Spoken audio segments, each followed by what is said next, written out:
I think it's amazing how power has become really affordable nowadays. The tools at your hand aren't the limiting factor anymore, but you are. And in that regard, the ability to create content and be creative, like for music, video, photo, or coding, like anything that is really computer related, like related to the capability of a computer processor, things have really become affordable.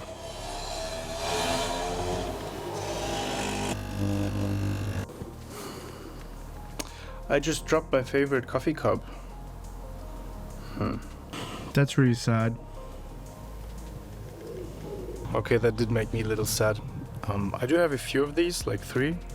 One of them already has some chips down, but anyway, my first editing device was actually this little iPod Touch of the 4th generation. This little dent back there, and I think it's actually still working. I just need to charge it up somehow. Yeah, this was the first device. It's so tiny. This was the first device that I took some videos with and also edited videos with. For example, I shot a whole vacation with this thing in Paris and edited the whole thing on this tiny device, and it got like 16 minutes long. Exporting this project really took some time. And now jumping from this thing to the iPhone 12 Pro, for example, I mean, you can't even compare these two in terms of picture quality and capability and versatility and everything. And with that, coming to the laptops we have today, like the one I'm using, the 14-inch M1 Pro. It's crazy because this MacBook Pro, like it's the weakest one of the M1 Pro lineup, and I'm still able to use it for pretty much everything. The only time where I really got it to struggle was when I wanted to export the 8K 25 10-bit 420 log footage from a Leica Q3. So that was actually really difficult for the laptop, and that took, I don't know, took like over an hour or 2.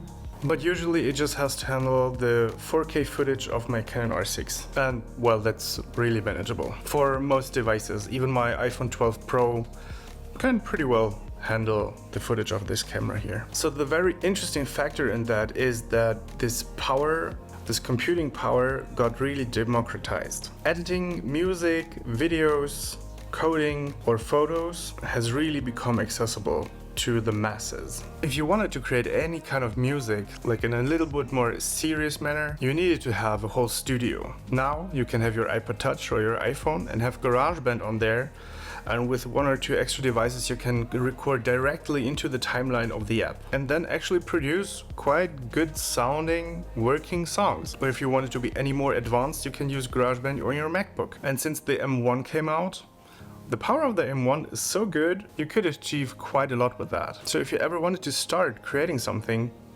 now's the time. The tools aren't the limiting factor anymore. Or well, they have not been since the last, let's say, 5 years. The limiting factor are we, like I am the limiting factor, or whether I use all the tools that are available to me or I decide not to use them.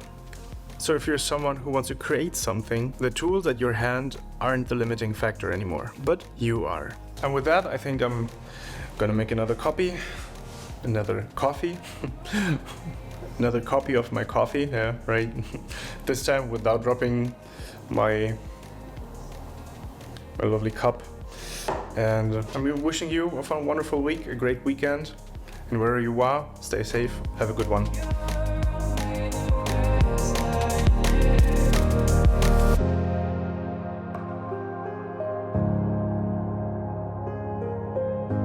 You're only the best.